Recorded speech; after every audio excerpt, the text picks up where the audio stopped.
Pesachim Daf Pei. Today's email comes from Natan Barth from Alei Adumim. He writes that approximately 2 months ago he was put with his family into bidud, and he started to go crazy. So he did what any good Jew would do. He looked for a daf yomi shir. Sure enough, he found that was shir, and he says that turned his bidud into lemonade. And he goes on to say, I remember listening to the limud you gave on the first day of Pesachim. You said that learning Gemara encompasses all aspects of Torah: Chumash, Nach, Drash, Agada. You also explained why perfection is the enemy of learning the daf yomi. Those 2 pillars have stuck with me and have given me the strength to stick with it most of the time. Because Baruch Hu should bench you, that you should be able to finish Shas together with us and with all of Klal Yisrael. Thanks for the email. So, continuing machlekes that we had earlier, the machlekes the Gemara brings Rabbi Yochanan and Rish Lakish regarding breaking a bone, which is the Issa D'Oraisa of the Korban Pesach. What if there's no meat at the place of the break? The meat is somewhere up the limb. According to Rabbi Yochanan, you're over on ve'etzem le'sish b'rubai. According to Rish Lakish, you're not over. What is Rish Lakish going to do with the brayz? It says specifically that if there's no meat where he's breaking it, you're over. It seems like the halach is like Rabbi Yochanan. Rish Lakish will explain what it means. There's no meat on top of the bone, but there's meat inside the bone, meaning the bone marrow. And how do you get to it? You break it. The brayz says that the isser of etzem le'sish b'rubai applies whether you have a kazayis meat on top of the bone, whether you have a kazayis meat inside the bone marrow. There's a havamina that this isser would be only on a bone that has marrow. And you would say, Esa doicha loisa asay. And the Gemara says, no, that can't be. Because by Pesach Sheni, it also says for a second time, ve'etzem le'sishbru, you're not allowed to break the bone. Now, the Torah tells us that all hilchos Pesach Sheni are exactly like the hilchos Pesach Rishon. Kechol chukas HaPesach, anything you do in the first Pesach, you do in the second Pesach. First Pesach, you're not allowed to break your bone. So why does the Torah have to repeat itself? To tell us that even to get to the bone marrow, there's an isser to break the bone. The Mishnah, later on, we're going to learn today, if part of the limb protrudes outside of Yerushalayim, so you cut the meat around in a nice cut, you peel back what you're keeping, and you peel back the meat all the way to the joint, and then that's where you make a clean break by the joint. Now, if there's no meat, according to Rish Lakish, why can't he break the bone right there? Why does he have to peel it back to the joint? There's 2 answers.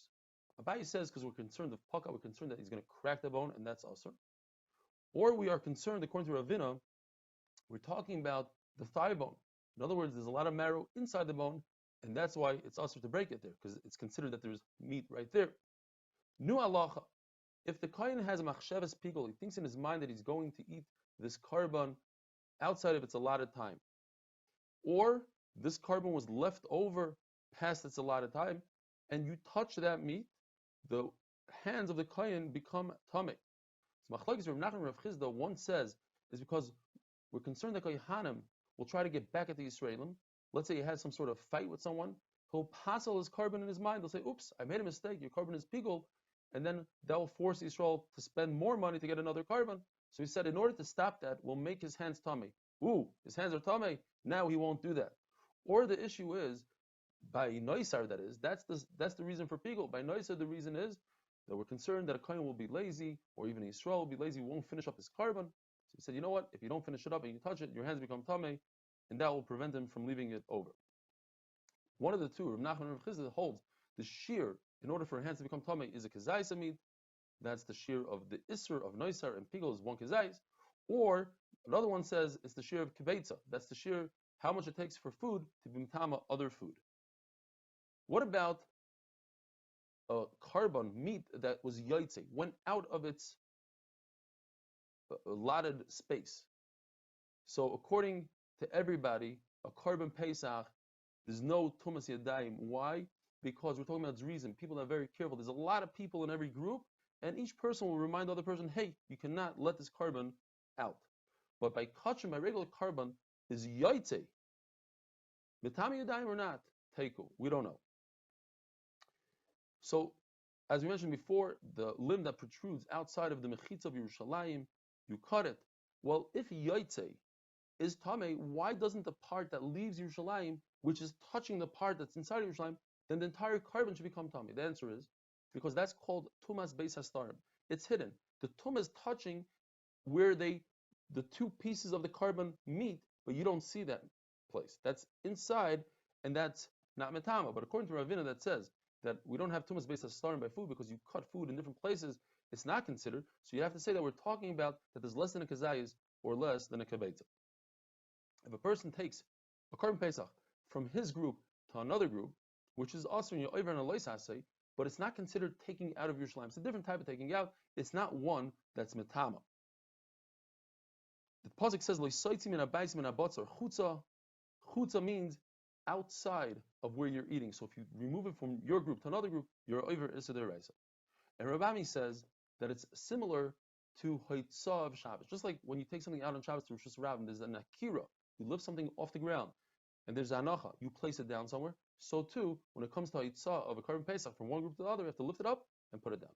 The Paran Israfim, these are the cows that are burnt. For instance, the cow on Yom Kippur, Paralim Davar, they had to be lifted up on poles and brought outside of the Beis Hamikdash and burnt. The halacha is that whoever is carrying the cow, his clothing becomes tamei. Now it's possible that the first guys, their clothing becomes tamei. The guys behind are still in the heichal, their clothing is not tamei. Well, the guys in the front, how did their clothing become tamei? If you have to place the animal down on the ground, that's to be in hanacha. The answer is the hanacha is because it's within 3 tfachim of the ground, and that's enough. So, as we mentioned before, the Mishnah is here. If a limb comes outside of the mechitza of Yerushalayim, so you make a clean cut, you peel back all the meat that you're going to keep until you get to a joint, and that's when you make a clean break. By a regular carbon, you don't need to do so. You just take a kupitz, a cleaver, and you chop it because you can break a bone of a regular carbon. The halacha is, says the Mishnah, from the door jamb inside is all considered like inside Yerushalayim, inside the house, and from the door jamb out, that's where it starts to be outside and outside Yerushalayim. The windows and the width of the wall are like inside of Yerushalayim.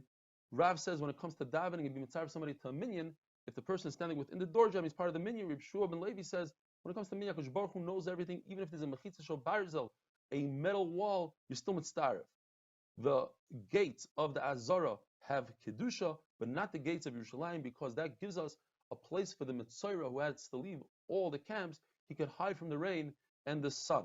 Sharni Koinar, that's the main gate that goes into the Azara with the 15 steps, that didn't have Kedushas to allow the Mitzayra. But one of the processes to be Mitzayim, he has to stick his thumb and his big toe and his ear inside the Azara and receive blood. But he's Tameh and the blood can't come outside, so they made an in-between place. The Shar, Nikoinar, have a wonderful day.